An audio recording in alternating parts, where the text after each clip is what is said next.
Hey everybody, welcome back into the Blogger Bowl episode 2. Dan's laughing because my internet's slow, so I was a little bit late to the end of the intro, but that's okay. Dan, no, you can laugh on camera. That's all right. We're all fun here. This isn't Dan's got his home field apparel shirt again, guys. If you want to sponsor us, we're listening. To tell you what we are talking about in Tuesday's episode today, that would be the SEC. We are talking about the Alabama Crimson Tide. We're talking about the Georgia Bulldogs and everybody else in between. We're going to jump right into it. We talked about Ohio State yesterday with the Big Ten and how they are the odds-on runaway favorite, should win that conference pretty easily. Phil and I are in belief that this is Alabama's conference and there's not really going to be much else to it. Dan, you love Alabama too, but you think there's a little bit of a chance, a little bit of a window there for Georgia. Why is that? All right, so Alabama, I think, is going to win the conference. I do. I think Alabama is the best team in this league. I think to discount Georgia is getting ahead of ourselves a little bit. It's not my most interesting storyline in the SEC. I'll have more on that later, although I guess kind of talking myself into it right now, it kind of is, because a lot of teams have tried to emulate what Alabama does. They have tried to find the blueprint and do things the way Nick Saban has done them, and nobody was able to do that until Kirby Smart came to Georgia, and it didn't go well for the first several years. He was able to get close and not quite get over the hump. However, he did what none of the other Saban disciples were able to do, and Jimbo Fisher was a Saban disciple, but he does things differently than Saban did when he was at Florida State. Like, none of the other guys who were hardcore Saban disciples were ever able to get over the hump, and Kirby Smart did that last year. However, the genius of Nick Saban isn't winning national championships. It's being able to lose talent year over year over year over year and then get right back into the mix for a national championship. And this year, we're going to find out whether or not Kirby Smart can take that next step with Georgia. Nobody out recruits Nick Saban. However, if Alabama over the last 5 years has been number 1A in recruiting, Kirby Smart's been 1B.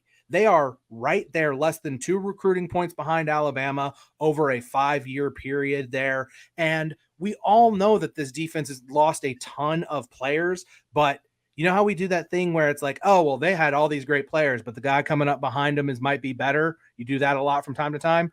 Jalen Carter is a legit top 3 or 4 pick next year. Nolan Smith and Robert Beal are really good linebackers. Keely Ringo and Christopher Smith on the back end of that defense. They've got veteran guys who are going to help that defense get up to speed. And I know Tennessee's improving. I know Florida might move in the right direction at some point this year. But the reality is, if you look at it according to at least SP Plus, their preseason projections, Georgia's 13 points better than Tennessee on a neutral. They are more than that over Florida on a neutral. Georgia is the second best team in this conference, and Oregon probably not getting enough respect in the market in terms of, like, again, we talked about with Ohio State and Notre Dame. Oregon, probably the same thing. I don't think Oregon's going on the road. It's not a neutral site game. It's in Atlanta, for crying out loud. That's a Georgia home game. They're not going out there, and they're not going to win that game. They might push Georgia a little more than we might think. Georgia's going to win that game. South Carolina in Columbia might be a little dicey, but probably not. But beyond that, Georgia's going to have 5 or 6 games until a tough stretch that involves Tennessee and Florida back-to-back, where that defense is going to get up to speed again, and they have the ability to be right there with Alabama again. I don't think it's a foregone conclusion. I don't think it's the same thing as the Big Ten, I guess, is my point in all of that. I think that Alabama is the best team in this conference. I think Georgia is right there with them. I think Alabama is the best team in the country. I think Ohio State's the second best team in the country. I think Georgia's the third best team in the country. And I don't think it's particularly close beyond that. We'll talk about the ACC. I think Clemson, I'm on board with the general line of thinking that Clemson is fourth. I don't think it's particularly close. So if Georgia gets back to the SEC championship game with a full season of an opportunity to rebuild, reload on defense, I wouldn't necessarily say like, oh, Alabama's definitely going to win that game again. But I do think Alabama will win it. But to me, it's not as much of a foregone conclusion as we're going to see in other leagues. Yeah, I think to me, it's a little bit like the roles are reversed from last year. We're headed into last year. We were talking about how good Georgia was and how that defense had, however many first round picks and however many draft picks, and how the offense had a lot coming in, how the offense had so much going for it. Whereas We are rightfully talking about that with Alabama. They were a younger team last year. They had a new quarterback. They had, a lot of younger, maybe not newer starters on defense, but younger starters on defense that they're bringing back. It was kind of are they going to reload this year? Are they going to follow up that national championship with another one? How good they can be? Obviously, they were really darn good. They got right there again. And to your point, Dan, no one's been able to recruit consistently with Nick Saban until right now with Kirby Smart. So I'm with you. I hate saying I'm down on Georgia because I'm not down on Georgia. I'm down on Georgia from a Georgia level of expectation, which is, are they going to be the best team in the country? I don't think they're going to be the best team in the country, but if we get to an SEC championship game and they're right there with Alabama, if they get to the SEC championship game, we're talking about how good they are. We're talking about all those defensive players you mentioned. We're talking about Stetson Bennett having another consistently good year where he puts up some nice numbers. We're talking about an experienced offense, at least. It might not be as talented, as explosive as it was last year, but it's still got some pieces to it. And would it shock me if kind of the roles reversed where Georgia gets up for an SEC championship game where maybe they're not as good as Alabama, but they get hot for a couple quarters and jump out to a lead and win a ball game? Wouldn't shock me at all. I just think Alabama is so darn good this year. But again, Georgia was so darn good last year too. And they played a bad SEC championship game and Alabama got them. And then we went to the national championship game and they didn't play bad. They went out and won a football game. But if you told me we were right back again where we were last year, where those two teams played each other in an SEC championship game, played each other in a national championship, I wouldn't tell you you're crazy, obviously. Yeah, I'm curious if there's going to be any hangover from Georgia. Because again, last year they got over a huge hump. The fan base let off a collective years of pain and aggression. And so is Kirby Smart, again, I don't think we haven't seen Kirby Smart coming off of a win. How does he reload like that? Does he have that Saban in him where they can win the national championship and the next year that they'll say that they were, disrespected all year and they were the underdogs and the scrappy team?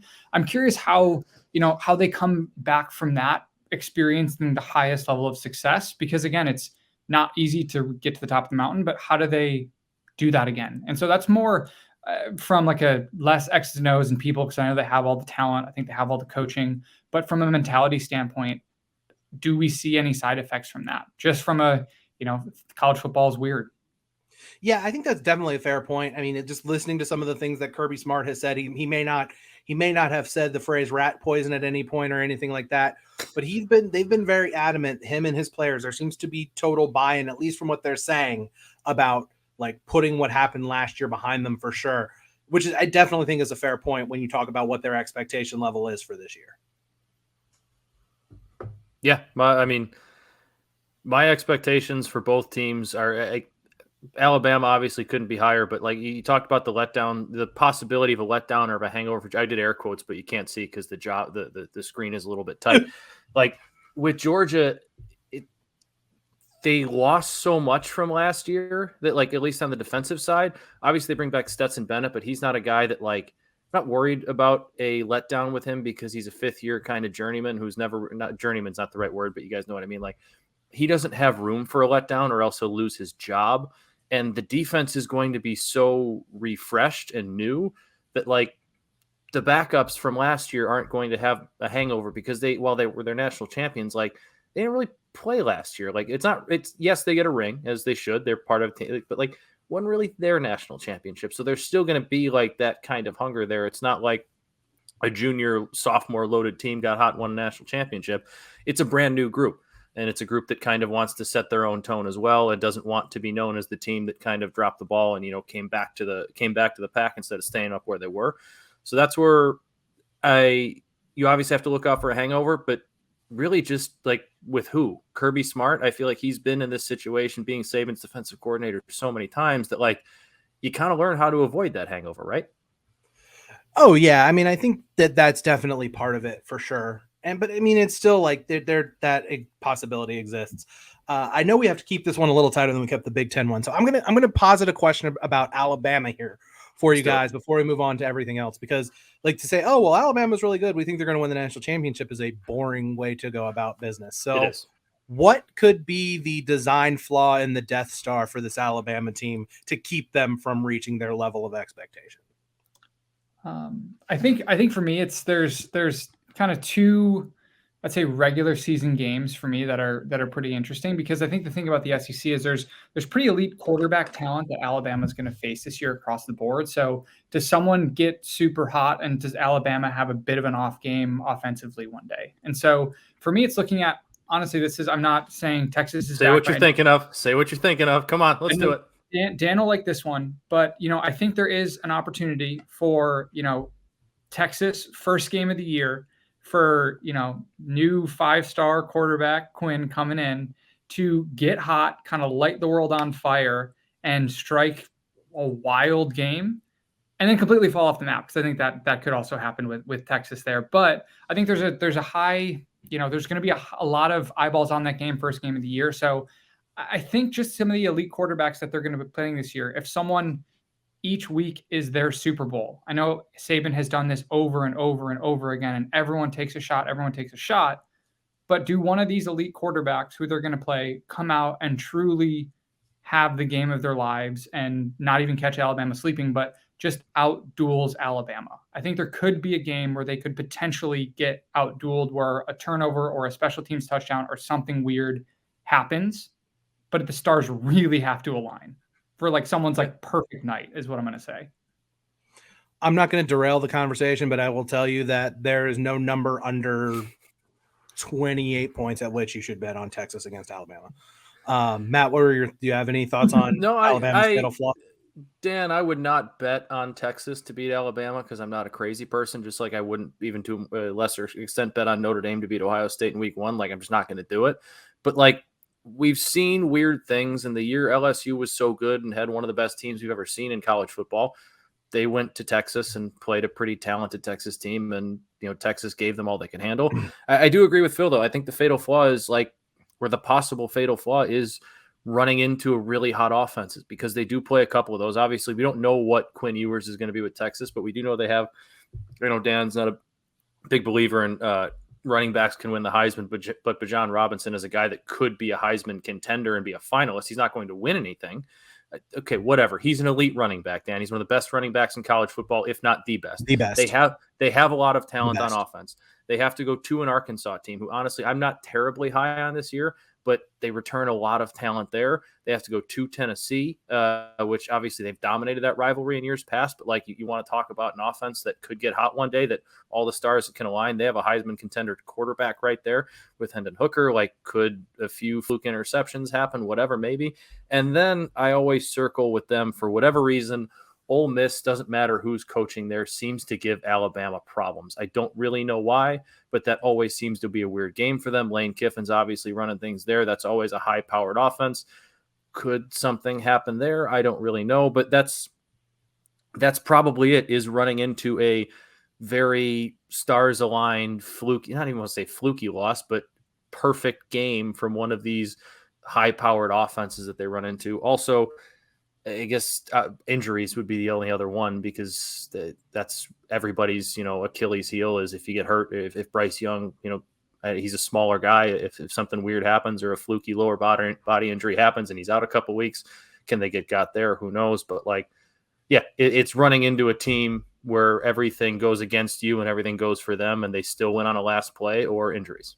Yeah, it's going to be, if one of those games happen, it's Alabama. It's like Alabama's going to lose on like the last possession of the game on like a 2-point conversion. So for me in the regular season, it's the stars aligning for a perfect game at an elite quarterback on the road with also wonky turnovers. So again, not putting money on any of those, but wouldn't do it. But if it's possible. Luke Skywalker did take down the Death Star.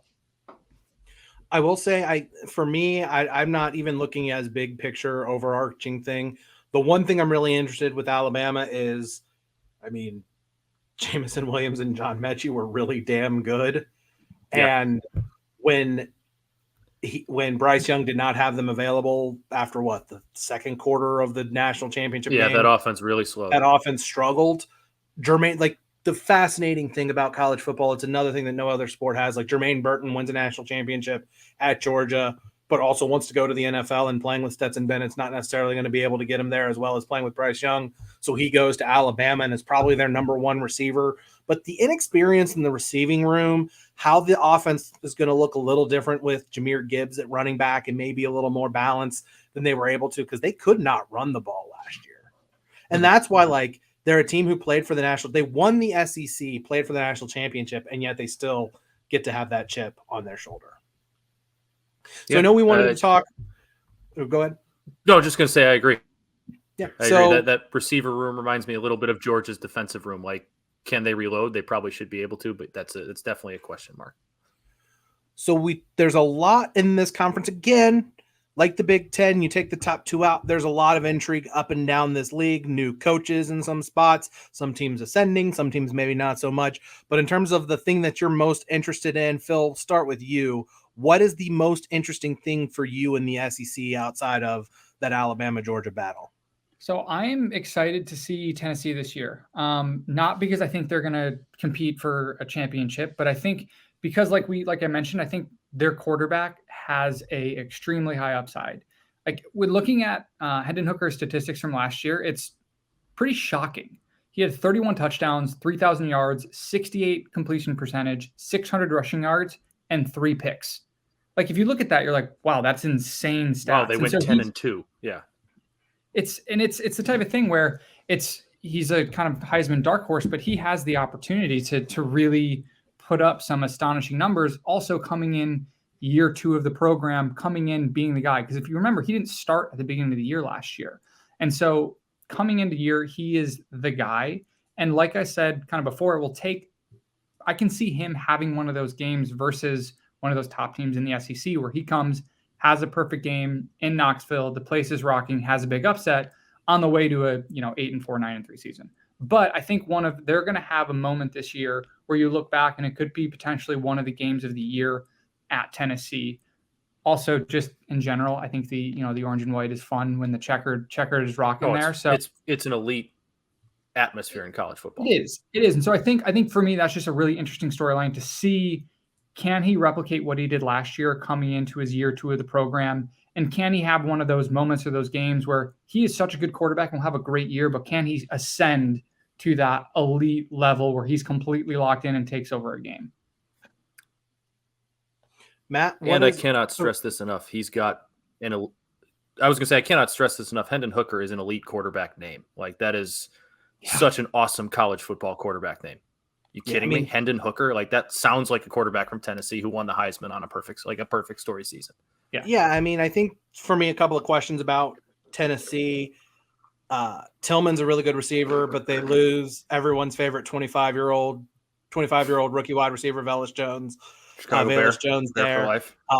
Also, their defense stunk last year. It was a really bad defense. And in this league, like, that offense is going to be able to put up some points. They're going to be a pain in the ass to play, but you play elite defenses like Georgia, Alabama, like, you're going to have to be able to generate, like, if you can't generate some stops, you're going to have a really hard time against teams like that. And Tennessee and Auburn also get the short end of the stick every year because they're the 2 teams in the SEC who have to play Georgia and Alabama every year. So I think that's kind of one of the things. I'm not necessarily down on Tennessee. I wonder if we're maybe it's like Texas on a smaller scale a little bit. It's just like college football feels a little bit more natural when Tennessee is good. Mm-hmm. And it's been a while since they've been good. So maybe we're jumping the gun there a little bit. I think we want them to be good. Is like, for me, it's like not setting the expectation where it's like underdog team who can really wildly outperform. It's like 8-4, 9-3. And for me, that's like, whoa, that is them having a great year. They're exactly what we talked about yesterday with Nebraska. Like, they're close. Like, they had a good year last year. They got something to build on. We're not saying they're going to go win a national championship, but like, man, let's see them get to 8-4 or 9-3, like you said. And that's what we want. Is Tennessee then back? No, but like, they're taking the right steps towards it. And I think that's kind of what we want to see. Just similar Nebraska-like trajectory. Matt, you're doing a great job, by the way, of referring to the Big Ten show that we taped like 20 minutes ago as yesterday, because Well, it's going out on Tuesday. Is releasing on Tuesday. Is releasing. I put a hat on though, so this is different. I changed my shirt. I'm trying to be a pro here, Dan. Breaking the fourth wall there, Matt. What are you most interested in? I have a feeling that it's going to be tangentially related to the ball cap that you're wearing right now. In family are so excited to be here. No, it is LSU, not just because I'm a Notre Dame fan. I think Phil and I have talked about it. Like, I don't really hold that much ill will towards Brian Kelly. I think there's not really much vitriol for him in South Bend and Notre Dame fans. I'm very intrigued to see how he does, because it's been beaten to death in terms of discussion points, but like, it's a weird fit, and it's the recruiting's already off to kind of a rough patch. He's got like 6 quarterbacks in the program, and one of them just retired from football. We talked about Michigan, having a team, a program with a little bit of turmoil in there.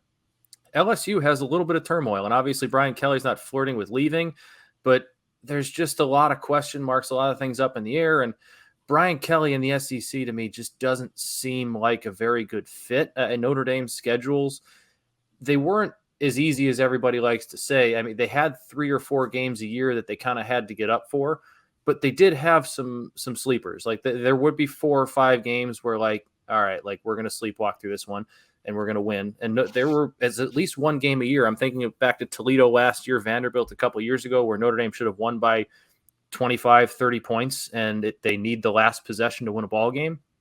Those types of approaches that Brian Kelly took to those games, that ain't going to cut it in the SEC and at LSU, because there are no, I mean, you get the week 2 week off wherever they play whatever FCS team they schedule, and there's always a second to last week of the season where they play someone terrible, but like, there's no breaks in that schedule. And Brian Kelly was very good at getting Notre Dame up for the big games, but also, while he would win the middling type games, the effort wasn't always there from the team. And I'm a big believer of the football team, any team takes on the mindset, the approach of their head coach. And Brian Kelly's wasn't always there. And he was, if we're being honest with Notre Dame, I mean, don't even need to be honest, it's pretty obvious. He wasn't very good in the big games. There were a few big games where he got them up to play, and some regular season games where he won. But when it came time to beat teams that were actually better than Notre Dame, he didn't really do it. Like, he beat Clemson at home a couple of years ago. That was without Trevor Lawrence, and it took overtime. Like, he didn't really beat the teams that were better than them. And LSU is going to have a lot of teams better than them this year. I'm not sure he's capable of doing that.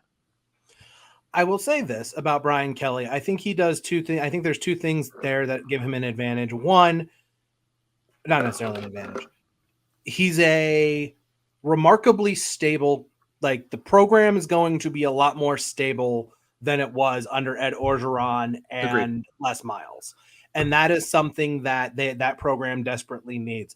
I will also say it is possible to recruit better recruiting classes at LSU and do less work than it is at Notre Dame.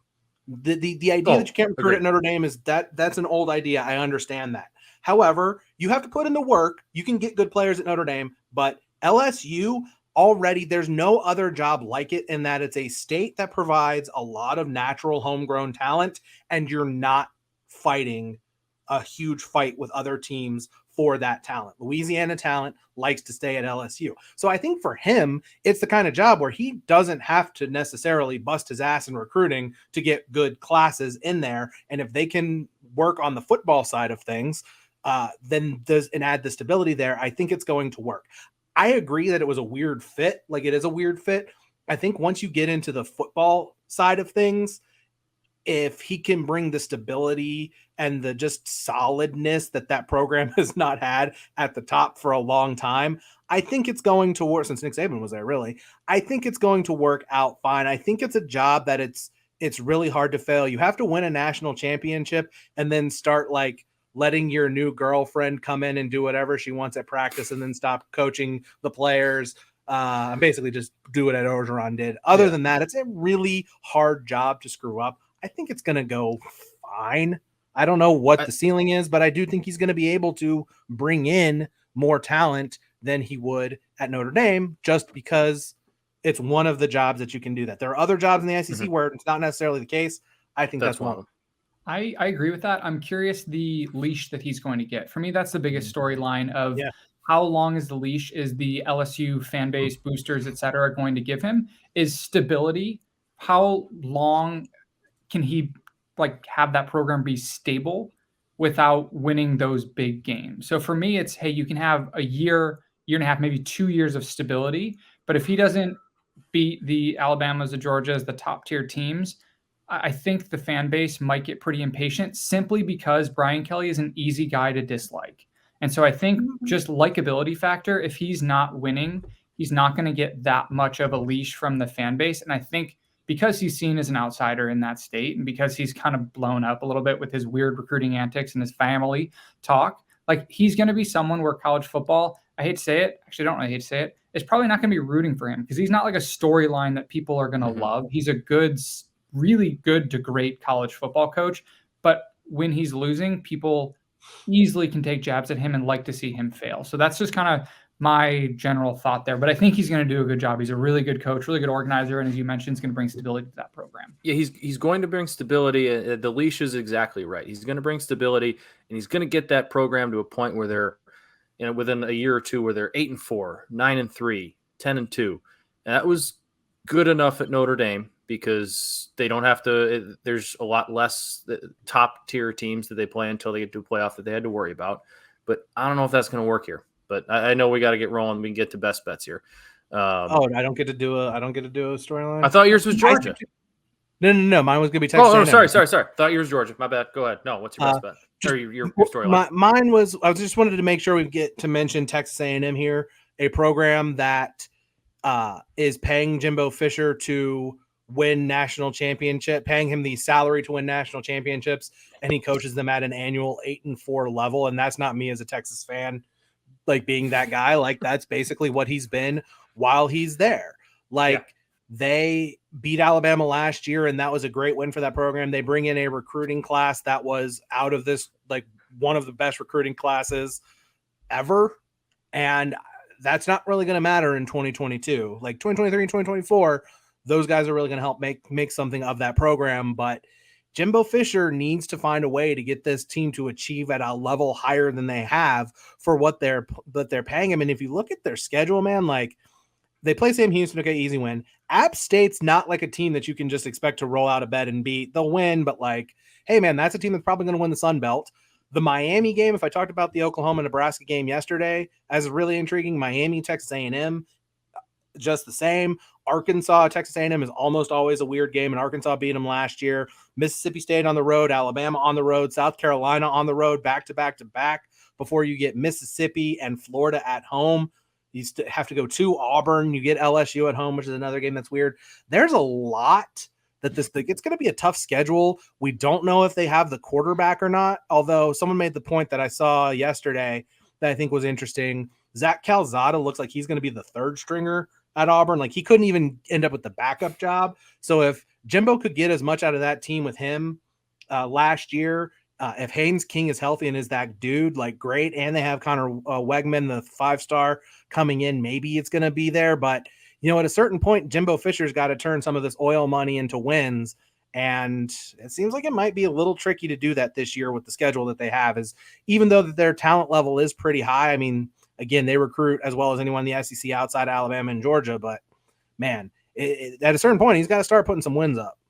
Also, one Alabama win every 5 years. Yeah, I would say we got to mention we won't get too deep into it, but just the absolute blood feud that's going to go on between Texas A&M and Alabama. I don't care what happens in that game. I just am going to be sitting there. I can't wait to watch it.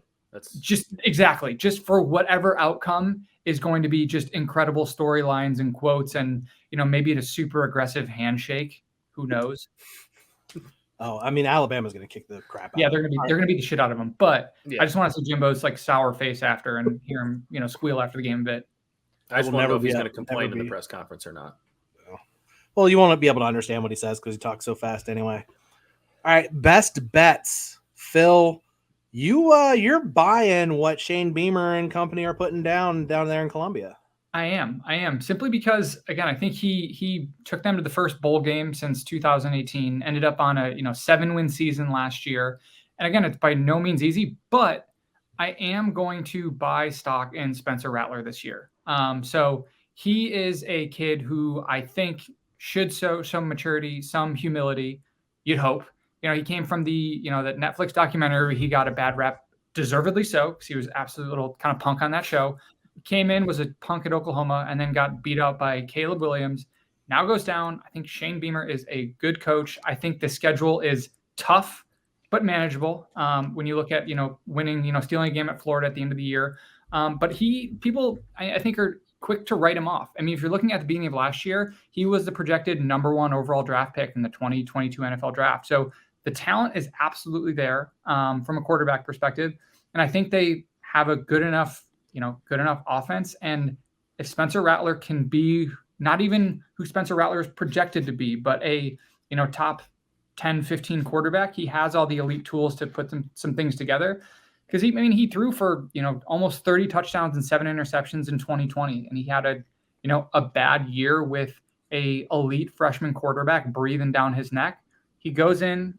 I'm always a fan of the change of scenery. Again, it'll probably bite me in the ass here, but I'm buying stock in Spencer Rattler to come in, and he's the type of quarterback who can, when he's hot, when he's confident, absolutely dominate a game. So I'm going for the plus 110 South Carolina over. I will say, I think that this is a team that could be better than they were last year and have a worse record. Yeah. I think that the schedule is just extremely tricky. And I'm with you. I think Shane Beamer is building something there, but yeah, I mean that it's a brutal Arkansas on the road, Georgia, and I joked about who was it? Auburn and Tennessee have the toughest schedules every year in the SEC because they have to play Georgia and Alabama. Let's not discount the fact that South Carolina has to play Georgia and Clemson every year. No walk in the park. Yeah. Matt, any thoughts on South Carolina, or do you want to move on to your? Just one. I think it's. Now, I don't know Spencer Rattler. I don't know his personality, and we have an idea of what it is, but it's not like we're around the kid every day. But I would like to think that after the Oklahoma situation last year, he'd be a little bit humbled, and I think you have a guy in Shane Beamer that can kind of bring him back to reality a bit, be like, hey, like, you are really damn good, but, like, you also need to want to be really damn good. It's not just going to happen for you, especially in the SEC. So I'm hoping that's a right fit for him, and I think we see I'm with Phil on South Carolina. I think, and also Dan, I think your point's great. I think they could be a better team than we saw last year, but also lose more games just because that's the nature of the SEC sometimes. I am going to go. I think there's a game on my best bet schedule that is against South Carolina. They have South Carolina at home midseason that could go a long way in deciding both of mine and Phil's bets. I'm taking Kentucky under the 7.5 wins. Kentucky and South Carolina play each other. I think it's like week 6 or 7 at Kentucky. I'm out on Will Levis. I don't really. First off, mayo and coffee. I mean, what are you doing? Dan tried that. He made a TikTok with it earlier this year. Said it was disgusting. I almost threw up watching it. It looked awful. Whatever. I'm not going to get into that. I don't really understand all the hype. I mean, they were fine last year. I know they were a 10-3 team, but like looking at the schedule, who do they really beat? I mean, they beat a bad LSU team. They beat a team in Florida who was ranked at the time, but actually kind of wasn't good and had their coach get fired. And I want to ask you guys a question. How many SEC games last year did Will Levis throw for over 200 yards in? If you look at his stats, they were decidedly average. One game. He threw for 372 in a loss to Tennessee. The rest of those games, Vanderbilt, he was 14 of 22 for 177. Mississippi State, 150. Georgia, 192. LSU, 145. Florida, 87. South Carolina, 102. Missouri, 179. Like, he wasn't very good last year, and he lost his best offensive weapon in Wan'Dale Robinson. Like, he's not back. Like, I don't get it. I'm not like it's another guy that, I know they were a good team last year and won 10 games, but I feel like we're just buying into the hype on a quarterback because he started last year when they were good and we just assume he's going to get better. I don't know. I don't understand it. And I think there's some value there. I think the SEC is so incredibly volatile that really just about anything can happen in it every year. And I think just assuming that a basketball school, no offense, Mark Stoops, is going to kind of become a football school overnight. I don't buy it. I think they're I think they're a 7-5, 6-6, 5-7 type team. Like, I think they're one of these programs that has a good 2 years every once in a while and then kind of goes back to being bad. And Levis couldn't beat out Sean Clifford. People forget that. And I hate Sean Clifford. No, I think he's bad. I'm not going to say hate. I don't know the guy as a person. I think he's very bad. And also he should have beaten Michigan last year. So I play the game where I see 5 wins automatically on their schedule. Miami, Kentucky's? Ohio, Youngstown State, Northern Illinois, Vanderbilt, and Missouri. So that's 5. Don't you sleep on the MAC. I mean, Northern Illinois was the luckiest team in the country last year, one of them, but they returned basically everybody. So who knows what's going to happen with them? So they should have 5 gimmies. So yeah, I mean, it comes down to, okay, they get South Carolina at home, Mississippi State at home. I mean, Mississippi State's a team we haven't even talked about. Like, good luck ever figuring, like, if you were to tell me Mississippi State was going to literally beat anybody on their schedule outside of Alabama, I'd be like, sure. And if you were to be like, hey, they lost Arizona in an 11 o'clock game in Tucson, I'd be like, yep, yeah, that sounds about right. But that's not my pick. My off-the-wall bet, I hate it, but I had to do it. I don't really hate it, but I had to do it. I'm going with Stetson Bennett, Heisman top 4 finalist at plus 1,500. By the way, if you have yet to get involved in the Heisman Trophy market, Stetson Bennett, in my estimation, is probably the only player that there's really good value on if you can get him at like 125 to 1 to win the Heisman Trophy. If I didn't have a lot of exposure elsewhere, I probably would be on that, but I've bet like 4 or 5 different guys already. So Dan's got a new Heisman future every week. I do. Hey, look, I have, let me see. I love it.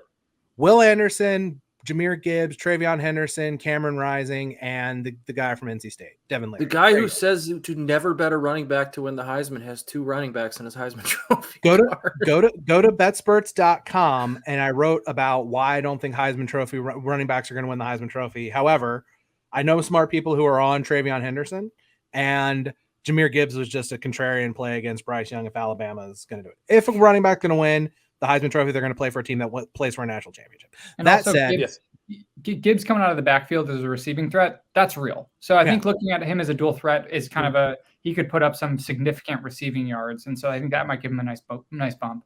So my argument for Stetson Bennett here is the thing is, if you're involved in the sports betting industry, or if you cover the sport, if you're really knee deep in it, you are more savvy than the traditional Heisman Trophy voter. It's not traditionally a very savvy bunch. They buy into hype very easily. They are they're not going to go like advanced analytical kind of things. Stetson Bennett has the plucky underdog walk-on story that people love. And even though his statistical output is going to have to improve tremendously, I totally understand that. If he can if he can get to 30 touchdowns this year, which I think is a possibility, provided that he's going to probably have to lead a drive or two to win a game this year, I could very easily see if they go 12-1 or 10-2, or if they go 12-1, or if they go 12-0 and sorry, I've lost my train of thought because you're good. Phil had a baby emergency. Phil's young and not an emergency, but had to go tend to the baby. We respect that. Yes. There's one thing more important than college football. It's probably watching your child. Family, faith, and football. So let me back up for a second. So if he gets to 30 touchdowns this year, and Georgia is 12-0, or they go 11-1, and I also fully kind of understand if he has any shot to win the Heisman Trophy, they're going to have to beat Alabama. But if they go 12-1 this year, let's say they lose to Alabama, he's still 26-2 over a 2-year period. Like, there are going to be people who want to vote for him, give him second and third place votes to be a Heisman Trophy guy because it's such a plucky, great story. And I think the best case for me for this bet to win is CJ Stroud absolutely lights college football on fire this year and wins the Heisman Trophy in a landslide. And there's no doubt. Because if you're like, okay, well, we have to choose between him or Bryce Young or Caleb Williams, who I'm not super high on as a Heisman guy, but that's just me. Like, if there's a whoever, then it's like, okay, well, maybe not. But I think if he has a decent enough season, there are going to be people who want to give him the Lifetime Achievement Award. And that's why I'm just like, okay, well, this is something that I could potentially buy in. When you first told me about this bet, it was like last week, I think I just kind of responded, why? And I will credit you. You gave me a why. You gave me a reason for me to believe that he's going to be or can be a Heisman Trophy finalist. And if there's a pretty solid reasoning for why someone can be that, if you're getting plus 1,500 odds for it, I totally understand the roll of the dice there, and I think it's worth it. Yeah, I mean, again, I don't feel like it's like the most likely thing in the world, but I just feel like there's going to be some kind of thing where people are going to try to give him an award that maybe he doesn't necessarily deserve. And he's not going to throw for 3,500 yards. That's not his game, not Georgia's offense. I totally understand that. But if Tennessee suddenly gets froggy this year, or if the Florida game is just weird because it's a rivalry game, and Stetson Bennett leads a couple of game-winning drives down the stretch, and then he puts up good, decent enough numbers elsewhere. And he doesn't turn the ball over, maybe only throws like 2 or 3 interceptions. Say what you will about his ceiling, which I agree is fully limited. He was one of the most efficient quarterbacks in college football last year. Like, there's no tangible statistical measure by which you can say that's inaccurate. So Stetson Bennett is a Heisman finalist. That's at Bet Online. They're the only one who has that market. We could do an entire preview on Heisman Trophy guys and what makes a good Heisman Trophy guy, but that'll be another show for another time. What are we going to do? What are we going to do for Wednesday, Matt?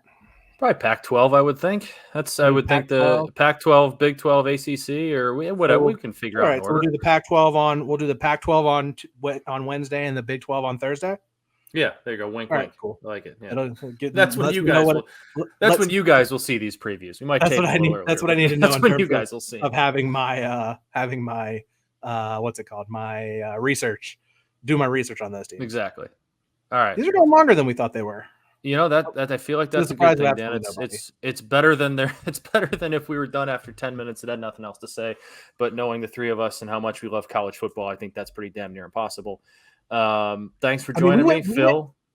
Go ahead. Sorry, I was going to say we've gone 40 minutes on this, and you haven't even let me really talk about Texas yet. So yeah, we haven't talked. Well, Big 12 is going to go like an hour because you guys Big can go. 12 might just be like go for a walk, might mute ourselves and let make Dan a sandwich, check some emails, take a nap, get some other work done. So certainly look forward to Thursday because that's going to be the Dan Show featuring Matt and Phil, where we just talk about Texas nonstop. But until then, check us out on Wednesday when we have Pac-12. Like I said, Friday ACC, and then before you know it, guys, it's week 0 and we're here. So get those futures bets in. Like we said, Stetson Bennett, top 4 Heisman finalist, plus 1,500. Kentucky under 7.5 wins, plus 105. South Carolina over 6.5 at plus 110. Probably can't parlay those, but you might as well try. Until then, till tomorrow, I should say. Dan, thanks for joining me. Phil, not here, but still thanks for joining us. And we will see you on Wednesday.